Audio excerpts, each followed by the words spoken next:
नमस्कार, संघर्ष न्यूज सोलापूरमध्ये आपल्या सर्वांचं स्वागत आहे. मित्रांनो, आज आपण करमाळा शहरातील MIDCमध्ये आलेलो आहोत. या ठिकाणी जर पाहिलं तर तांबोळी कुटुंबाकडनं दरवर्षी MIDCतला यांचा जो प्लॉट आहे या ठिकाणी रमजान ईद निमित्त इथं मोठ्या प्रमाणात शिरखुर्माचं जे साहित्य असतं ते वाटप केलं जातं. आज त्याचेच एक सर्वा म्हटलं तर उस्मान शेठ तांबोळी आणि त्यांचे बंधू अल्ताफ शेठ तांबोळी हे त्यांच्या मार्गदर्शनाखाली हे काम करत असतात. हे या ठिकाणी आहेत. त्याचप्रमाणे इथं जर पाहिलं आपण तर आमिर शेठ तांबोळी त्यांचे सुपुत्र हे सुद्धा या ठिकाणी आहेत. आपण ह्या सर्वच कार्यक्रमाविषयी ती काय म्हणजे त्यांची काय प्रतिक्रिया आहे त्यांच्याकडून जाऊन घेऊया. नमस्कार शेठ, नेमकं आजचा जो हा कार्यक्रम आहे दरवर्षी आपण म्हणजे आयोजित करता अशा प्रकारे, काय सांगाला ह्या अशा एक सामाजिक उपक्रमाविषयी? हाजी हशमुद्दीन चॅरिटेबल ट्रस्टचं काम गेले 7, 13, 11 वर्ष झालं चालू आहे. आणि 11 वर्षामध्ये हाजी हशमुद्दीन चॅरिटेबल ट्रस्टमार्फत गोरगरीब की ज्यांची परिस्थिती नाही किंवा ईद साजरी करू शकत नाही अशा लोकांना ईदसाठी शिरखुर्म्याचं सामान, दूध हे फक्त शहरापुरतं मर्यादितच नाही, तालुक्यातसुद्धा आम्ही आणखीन 200 किट्स तयार केलेले आहेत. सर्व कार्यकर्त्यांना तिथली यादी मागवलेली. ते किट्स सर्व तालुक्यामध्ये जे गोरगरीब आहेत किंवा ज्यांच्या घरी ईद होऊ शकत नाही त्यांच्या घरी ईदचं सामान देऊन त्यांची ईद चांगल्या पद्धतीने होऊ ह्या पद्धतीने आमचं ट्रस्टचं काम चालू आहे. आणि हे काम असंच ह्यापुढे राहणार. मर्यादित काम फक्त एका समाजापुरतं मर्यादित नाही आहे. माझ्या प्रभागामध्ये ज्या पद्धतीने दिवाळी असते, दिवाळीच्या वेळेसुद्धा मी शिधा वाटप करतो. तसेच मिठाईचे बॉक्ससुद्धा माझ्या प्रभागामध्ये पाच मिठाईचे बॉक्स वाटप करतो. आणि आमचे बंधू, आमचे वडील आम्हाला जी शिकवण दिली की सर्व धर्म समभाव, सगळ्यांना घेऊन चालायचं, त्याच पद्धतीनं आमचं काम चालू आहे. आत्ता 2 दिवसापूर्वीच माझ्या वार्डामध्ये मी स्वतः एक बोर घेतलेला आहे. त्या बोरला पाणी भरपूर लागलेलं आहे. विशेष गोष्ट आता तिथं ह्या 2-3 दिवसात 2000ची टाकी बसवून तिथं मोटर टाकून ह्या संपूर्ण उन्हाळ्यात आमच्या वार्डातल्या लोकांना पाण्याची सोय होई जाईल. आणि दुसरी गोष्ट, माझं जे घर आहे मंगळवारपेठमध्ये तिथं बी माझा बोर आहे. तिथलंसुद्धा पाईप मी बाहेर काढून तिथं 1-2000ची पाईपलाईन टाकून तिथंसुद्धा पाण्याची सोय करून देतो. त्यामुळं सर्वसामान्य माणसाला आत्ता ह्या उन्हाळ्याच्या कडाक्याच्या दिवसामध्ये पाण्याची सोय होऊन त्यांचं समाधान करण्याचा प्रयत्न आम्ही दोघं भाऊ ह्या पद्धतीने करत आहोत. आणि ह्याच्यापुढेही हे कार्य चालू राहणार आहे. रमजान ईदनिमित्त सर्व जाती धर्माच्या लोकांना माझ्याकडनं शुभेच्छा. त्यांचं येणारे आयुष्य सुखसमृद्धीचं, भरभराटीचं, आनंदाचं आणि चांगलं जावं हे असं मी माझ्या व माझ्या कार्यकर्त्याकडून सगळ्यांना एक आनंदाचा संदेश देत आहे. आता आपण जर करमाळा तालुक्यातील एक मुस्लिम समाजाचा विचार केला किंवा हिंदू समाजाचा, इतर समाजाचा जरी आपण विचार केला तर म्हणजे जे गरजवंत लोक आहेत त्यांच्यासाठी सुद्धा हाजी हशमुद्दीन तांबोळी ट्रस्टच्या वतीनं आपण किंवा आपला परिवार सतत कुठंतरी मदत करत असतो. याविषयी काय सांगा? ती मदत ह्यासाठीच आहे की आज माझं जसे संबंध मुस्लिम समाजाशी आहे, कारण मी आज 2 टर्म नगरसेवक आहे. आणि मी ज्या वार्डामध्ये उभा राहतो तिथं फक्त मुसलमानाचे मतदान 200 आहेत.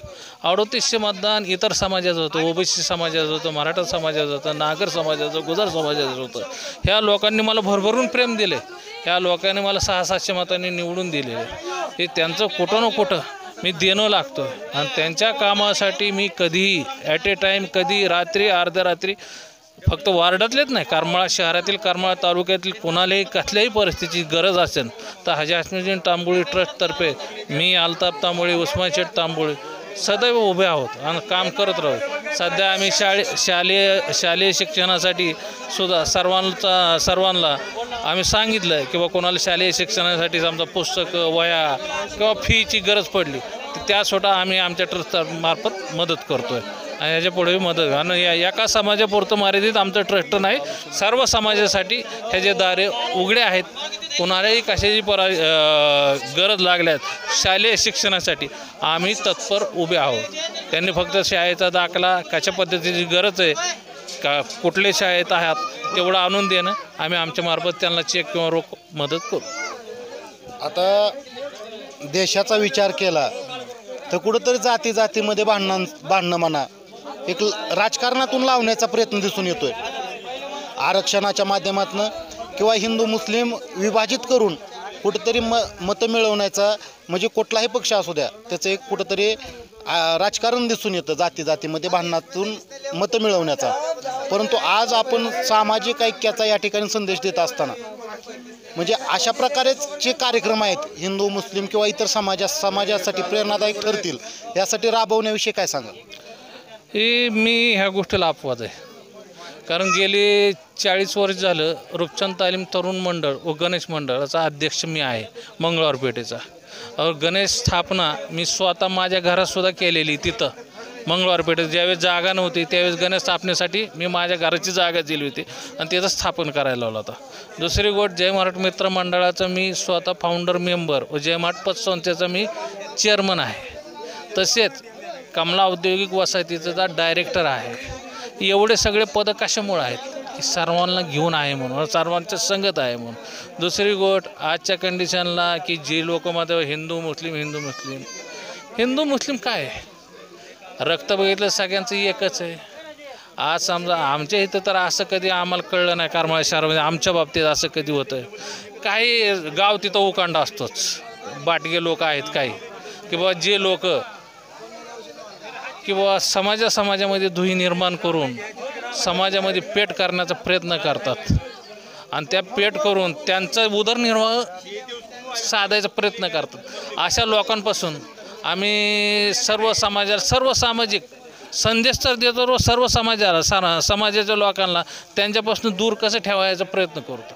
त्यामुळं आत्तापर्यंत तर समाजामध्ये भांडणं होऊन द्यायचं काम आम्ही कधीच केलं नाही.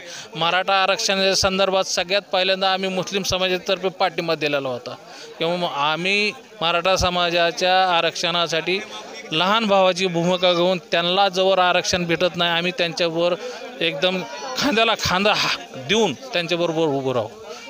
आता राजकारण ह्या पद्धतीचं झालेलं कोण बी कुठंही उठून जाते, कोणाला कोणाची नीतिमत्ता राहिली नाही. एवढंच सांगणं आहे की बाबा राजकारण्यांनी सुद्धा मोठ्या वरिष्ठ लोकांनी की तुम्हाला आम्ही कोणत्या कारणास्तव निवडून दिलं आणि त्या कारणास्तव तुम्हाला आम्ही समजा कोण राष्ट्रवादीचा असेल कोणी शिवसेनेचा असेल मतदार देणार त्यांना बघून देतो थोडंच. किंवा राष्ट्रवादीचा एक पक्षाबद्दल वा शरद पवारबरोबर प्रेम असेल किंवा बाळासाहेब ठाकरेंबरोबर प्रेम असेल म्हणून त्यांना मतदान करतात. पण तेच जर ऐन टायमाला पैसे घेऊन जर दुसऱ्या पक्षात जाऊन विलीन होत असतील तर सर्वसामान्य मतदारांनी आता मतदान करायचं तर कुणाला करायचं? उद्या समजा एखाद्याला निवडून दिलं की बाबा आपला ही खास माणूस आहे म्हणून आपण त्याला निवडून दिलं आणि ह्याने घ्यायचे 5-25 लाख रुपयांनी जायचं दुसरीकडं, मग त्या मतदानाला काय अर्थच राहिला नाही ना. मग ह्यावेळी बी मतदारांनी ह्यावेळेस विचार करणं गरजेचं आहे की बा असे विकणारे लोकांपासून आणि अशा विकणाऱ्या प्रवृत्तीपासून सर्वसामान्य मतदारांनी सगळ्यांनी दूर राहावं. लोकांनी बघण्याची गरज आहे की आज महागाई कोणत्या शिगेला पोचलेली आहे. आज बघितलं तर तुम्हाला गॅस 400चा 1400-1000 रुपयेपर्यंत झालेला आहे. डिझेल 60चं 104 रुपये झालेले. तुम्हाला सांगू पेट्रोल 104 रुपयाच्या आजूबाजूला आहे. साखर 36 रुपये, तेल 200 रुपये. आज थोडं बहुत आता कांदा आला आहे म्हणून जरा 20च्या आजूबाजूला आला आहे, नाही तर तो बी 60 रुपयाला गेला होता. कांदा 60 रुपयाला जाऊन ते शेतकऱ्यांना भाव भेटून द्या, आम्हाला त्याबद्दल दुमत नाही. आजची परिस्थिती काय आहे? कारखाना भाव द्याय नाही, PFT प्रमाणे भाव बी येत नाही आहे. शेतकरी बी आज सध्या बेजार आहे. शेतकऱ्याला ज्या पद्धतीने भाव पाहिजे त्या पद्धतीने भाव नाही.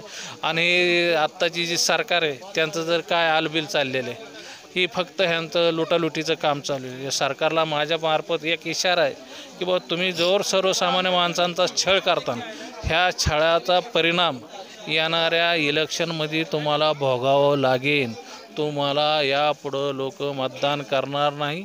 तुम्हाला यावेळेस लोक गाडल्याशिवाय राहणार नाहीत. यावेळेस लोकांच्या पारा खूप चढलेला आहे. हे फक्त भावना एकदम तीव्र आहेत आणि हे सायलेंट मतदान आहे. हे दिसून येणार नाही तुम्हाला. हे मतदान झाल्यानंतर आणि ज्यावेळेस मतमोजणी होईल त्यावेळेस दिसून येईल आणि त्यावेळेस यांचा पाडा होईल. यावेळेस सर्वसामान्यांना माझं तर आव्हान असं आहे की लोकांनी जात धर्म न बघता फक्त बघावं तर फक्त की बाबा ह्या लोकांनी आपल्यासाठी केलं काय. माझं फक्त एकच म्हणणं आहे, अन्न वस्त्र आणि निवारा जे सरकार तुम्हाला देऊ शकत नाही ते सरकार नालायक आहे आणि या आतल्या नालायक सरकारला कोणीही मतदान करू नये. त्यांना सोडून कोणाला मतदान करा, ह्या नालायक सरकारला मतदान करू नये. नक्कीच या ठिकाणी आता अल्ताफ शेठ तांबोळे यांचे सुपुत्र आहेत, त्यांचे काही आपण प्रतिक्रिया जाणून घेऊया. नमस्कार. नमस्ते.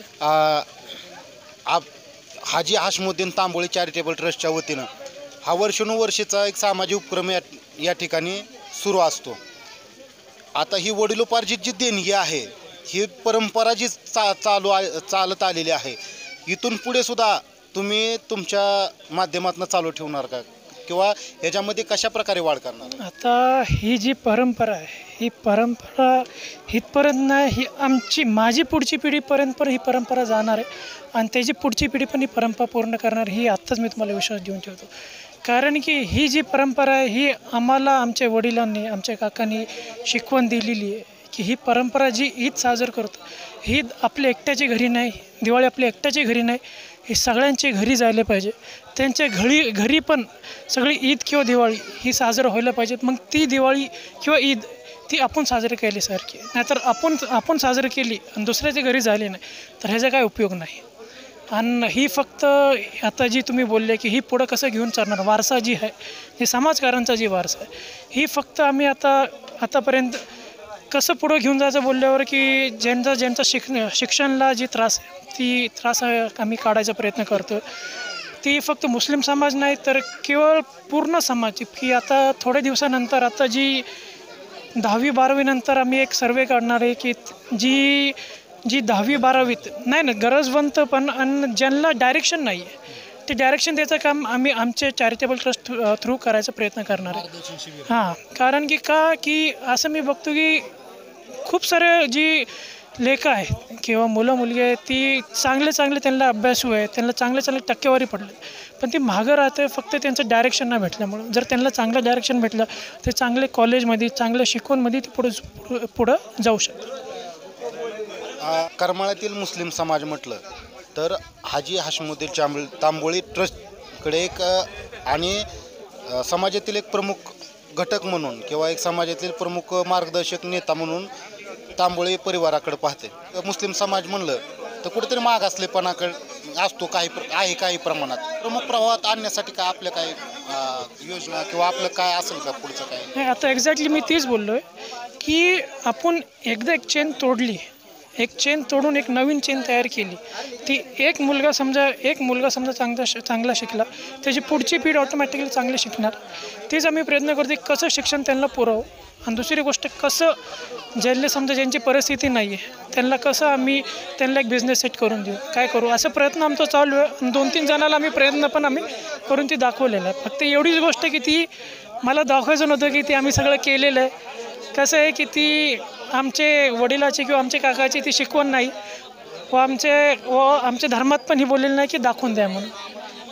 आणि पुढं तुम्हाला थोड्या दिवसात ती कळूनच जाईल की काय केलं काय नाही केलं. थोडंफार आम्ही त्याच्यात ही आहे दाखवून द्यायचं नाही ते आमचे ही आहे. नक्कीच हे होते अल्ताफ शेठ तांबोळे आणि आमिर शेठ तांबोळे यांनी त्यांच्या प्रतिक्रिया देताना समाजाला काहीतरी एक चांगलं मार्गदर्शन आणि उन्नतीकडे घेऊन जाण्यासाठीचं एक विचार चांगले मांडलेले आहेत. आणि येत्या काळामध्ये सुद्धा आणि वर्षानुवर्ष यामध्ये वृद्धिंगत प्रगती ही वाढतच जाणार आहे. आणि हा जो उपक्रम आहे हा फक्त करमाळा शहर किंवा त्यांच्या प्रभागापुरता नसून हा पूर्ण तालुक्यामध्ये ठिकठिकाणी अशा प्रकारचं जे किट आहेत ते वाटप करतात रमजान ईद निमित्त. त्याचप्रमाणे दिवाळी असेल, कोविड काळामध्ये सुद्धा तांबोळी परिवारातर्फे घराघरामध्ये जाऊन अन्नदानाचं सुद्धा एक महान असं सेवा आणि कार्य त्यांनी तांबोळी परिवाराच्या वतीनं करण्यात आलेलं आहे.